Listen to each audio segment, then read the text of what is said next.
cómo era la Ciudad del Sol en los años 50 y cómo es ahora. Seguro que hace muchos años el casco histórico en el que nos encontrábamos no estaba abandonado y sus edificios no estaban apuntalados. Para entender un poco mejor el casco histórico de Lorca, nos hemos adentrado en la conferencia del historiador y geógrafo David Romera.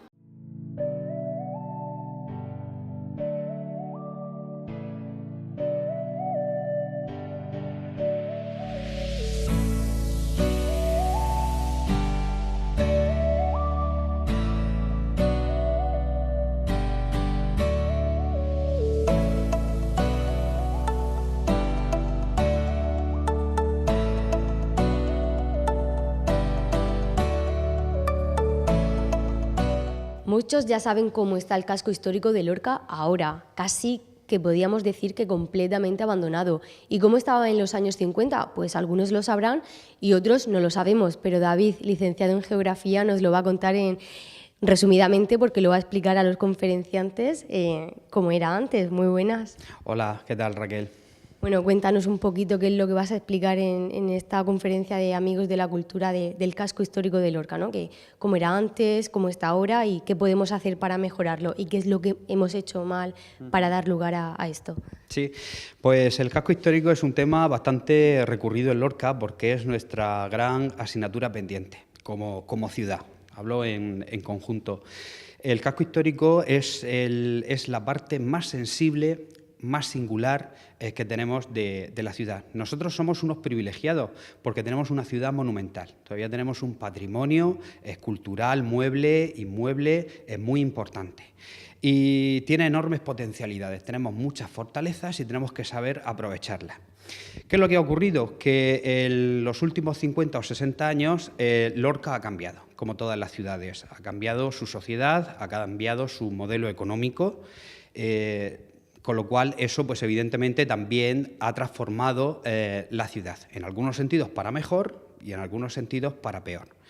El casco histórico quizás sea de las piezas de la ciudad que han salido más perjudicadas, más damnificadas respecto a esta transformación económica, urbanística y demás. Lorca en los últimos 50 años pues, se ha transformado, ha crecido enormemente hacia la periferia. Hemos sido capaces de crear incluso un área periurbana en la zona de la Huerta y nos hemos descuidado lo que es nuestro tesoro, nuestra seña de identidad, que es el casco histórico. El casco histórico es el lugar donde están los tesoros de Lorca. Están los tesoros de Lorca. ¿Qué ha ocurrido? Que con el paso del tiempo muchos de esos tesoros los hemos ido perdiendo. Y aquí pues hay muchas responsabilidades. Tenemos la responsabilidad de la misma administración pública a nivel de todas las administraciones, porque las administraciones son las que tienen que velar por la conservación, el mantenimiento y la potenciación de nuestro patrimonio cultural, como digo, que es lo más importante que tenemos como colectividad en Lorca. Luego pues tenemos unos propietarios, tenemos unos agentes inmobiliarios, tenemos una sociedad que quizás no está lo suficientemente concienciada. El patrimonio no solamente hay que entenderlo como un elemento físico más de la ciudad, hay que entenderlo como un recurso y un recurso económico. En otras ciudades históricas como Lorca desde hace ya mucho tiempo se han dado cuenta de que el patrimonio puede generar dinero, puede generar economía y por eso desde hace ya muchísimo tiempo, y hay un montón de ejemplos en toda España donde se han conservado esas ciudades monumentales y hoy se han convertido en ciudades turísticas, en ciudades de servicios donde una parte muy importante de su población vive de ese sector turístico. Ya digo, patrimonio es sinónimo también de prosperidad. Y aquellos propietarios o inversores que precisamente hacen su inversión en restaurar, recuperar patrimonio, incluso la misma administración pública, se trata de una inversión también a futuro. Y luego pues tiene que haber también una recuperación social, es decir, debe de haber una recuperación integral y para eso nos tenemos que sentar todos los agentes implicados que somos, en definitiva, toda la sociedad lorquina. Podríamos decir que de la noche a la mañana Lorca va a pasar de no tener ningún hotel en el centro a tener dos, el del casco histórico y otro junto al Palacio de Guevara, si no me equivoco. Sí, correcto. Parece ser que también el Palacio de los Condes de San Julián va a albergar también un hotel con encanto. Esto, claro, evidentemente nos genera unas esperanzas. Es decir, hasta la fecha, pues todo ha sido más negativo que positivo. Es cierto que a raíz de los terremotos del año 2011, a través del plan director financiado por el Estado, se ha acometido la recuperación, la restauración de muchos edificios, tanto civiles como religiosos. Y es la primera vez que también entra la iniciativa privada, lo cual es algo fundamental, que los propietarios de esas casonas, de esos palacetes, tomen la iniciativa con el auxilio también de la Administración pública y se dediquen, como digo, a recuperar patrimonio para reconvertirlo pues, en viviendas, incluso en oficinas, darle pues, los diferentes usos que están permitidos en el casco histórico. ¿Cuántos negocios o comercios o viviendas había por los años 50 y 60 en Lorca, en el casco histórico? Pues mira, te puedo decir que en los años 50, 60, que es cuando Lorca, pues evidentemente era una ciudad mucho más pequeña, con una economía diferente, una sociedad jerarquizada, más tradicional, pero es cierto que el casco histórico concentraba ese aparato funcional, ese aparato de servicios, ese aparato comercial que es el que da vida y da entidad de la ciudad y es lo que también le permite organizar un territorio a su alrededor. Lorca se ha dicho tradicionalmente, y es así, que cumple el papel de capital subregional, porque es capaz de ofertar servicios a una amplia comarca natural que va pues, hacia las provincias de Murcia, Almería, incluso el interior de Granada. En los años 50 y 60 es el momento en el que el casco histórico, ya digo, concentra la mayor parte, por ponerte un ejemplo, de ese tejido comercial. Es decir, en el entorno de la antigua Plaza de Abastos, la calle Corredera, Pío XII, calle Álamo, Plaza de España, calle Selgas, que antiguamente era conocida como calle de las tiendas, ¿quién lo diría hoy?, que está completamente descomercializada, el eje de Alfonso X el Sabio, es decir, ese perímetro concentraba más del 80% del tejido comercial de la Lorca de los años 50. Teníamos otros focos secundarios en el barrio de San Cristóbal, pero el casco histórico era el centro comercial de Lorca y era un casco histórico vivo, la gente vivía en el casco histórico. Sobre todo, pues una clase social adinerada, la oligarquía lorquina de entonces, que es propietaria pues, de esos palacetes, de esas casonas, que evidentemente lo que evidencian es una posición social y eso es una tendencia que comienza a cambiar a partir de los años 60. Cuando ya digo, la ciudad empieza a crecer velozmente hacia la periferia, comienzan a aparecer las áreas de prestigio, está de moda irse a vivir a las grandes avenidas de la nueva Lorca y eso es lo que hace ir despoblando progresivamente el casco histórico. Como son familias adineradas, no tienen necesidad de vender las propiedades o si no las venden, lo que hacen es que entran en un periodo en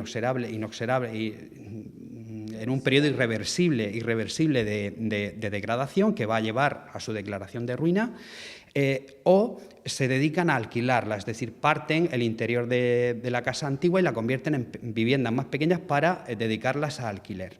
Lo que ha ocurrido básicamente es esto. Todavía en el casco histórico hay algunos lugares que tienen todavía ese cierto encanto especial, la zona de Santiago, el entorno de la Plaza de España, la placeta de Libreño, parte de la calle Cava, el principio de la calle Selgas, son todavía lugares donde con una restauración adecuada se puede todavía pues, recuperar esa Lorca perdida.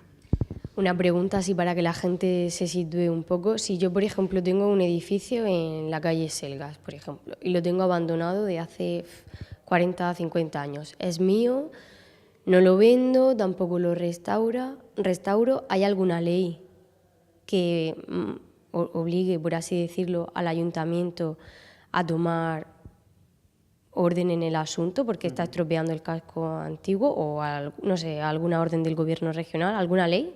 Sí, bueno, tenemos, por un lado tenemos una ley de patrimonio nacional que es del año 85, que viene a sustituir una ley del año 33, es decir, fíjate que en el año 85 se sustituya una ley del año 33 habiendo una dictadura por medio, nos puede dar una idea del poco interés o del poco caso que a esa ley vigente que protege el patrimonio se le daba en aquel momento. Pues contamos con esa ley y luego tenemos otro marco que es la ley de patrimonio de la región de Murcia que se aprobó en el año 2007, que es lo que regula precisamente pues, todas estas cuestiones. Evidentemente la Administración tiene una obligación y es velar porque el patrimonio se mantenga, se conserven en las debidas condiciones. Hay planes de restauración, hay planes urban, hay incluso con el plan director se dan ayudas para que los propietarios privados puedan acometer esta restauración financiando parte de la restauración. Al final la restauración de un edificio lo que supone es su puesta en valor. Y no tenemos que olvidarnos que los turistas por el primer lugar que pasan para ver la Plaza España, Santiago, es por el casco histórico y quizás puede ser que les estemos dando una imagen negativa de Lorca con ese abandono. Claro, si uno pasea por cualquier calle del casco histórico, evidentemente hay cosas que llaman mucho la atención. De hecho, yo he sido guía turístico durante 8 años y la verdad es que la gente que viene de fuera se queda primero impresionada del patrimonio que tiene Lorca. Lorca es una gran desconocida. Tenemos un gran patrimonio, tenemos que darlo más a conocer fuera de nuestras fronteras, como lo hacen otras ciudades, porque tenemos que ser competitivos. Y para ser competitivos tenemos que ofrecer y ofertar también nuestro patrimonio, nuestro producto turístico, que en Lorca es muy amplio. Pero es cierto que hay determinadas cuestiones de las que los visitantes se quejan. Sabemos que hay un cáncer muy extendido por todo el casco histórico, que es el cableado. Es el cableado que hay que eliminarlo progresivamente y hay que coger a Iberdrola, hacer un convenio con Iberdrola para que progresivamente ese cableado, por ejemplo, que tanto afea las fachadas, los escudos, con estos cruzos de... Claro, y es peligroso también porque en otras ciudades se ha hecho. En otras ciudades se ha hecho. Es decir, en Mijas, por ejemplo, el ayuntamiento llegó a un acuerdo con Iberdrola y se ha conseguido soterrar todo el cableado de lo que es el casco histórico de Mijas, que es un pueblo turístico por excelencia del sur de Andalucía.